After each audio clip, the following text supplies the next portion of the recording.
Welcome to Sumi kitchen.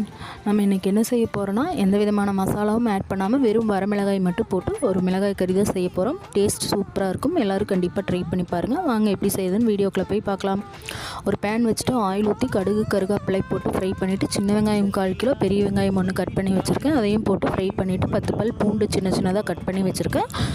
இஞ்சி paste 1 spoon 2 போட்டு நல்லா ஃப்ரை பண்ணிவிட்டு, நம்ம விதையெல்லாம் நீக்கி சுத்தம் பண்ணி வச்சுருக்கிற வரமிளகாய் போட்டு நல்லா ஃப்ரை பண்ணுங்கள். நான் 15 வரமிளகாய் போட்டிருக்கேன். உங்களுக்கு காரம் அதிகமாக வேணும்னா நீங்கள் அதிகமாக போட்டுக்கலாம்.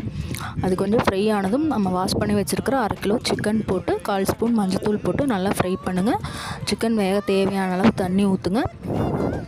தண்ணி ட்ரை ஆகும்போது லாஸ்ட்டில் நல்லா சிம்மில் வச்சு நல்லா ட்ரை ஆக விடுங்க. அப்போ தான் அந்த மிளகாயில் இருக்கிற எசன்ஸ் எல்லாம் நம்ம சிக்கனில் நல்லா இறங்கும். அப்போ தான் டேஸ்ட் சூப்பராக இருக்கும். எல்லோரும் கண்டிப்பாக இதை ட்ரை பண்ணி பாருங்கள். நம்ம சேனலை சப்போர்ட் பண்ணுங்கள், சப்ஸ்கிரைப் பண்ணுங்கள். தேங்க்யூ.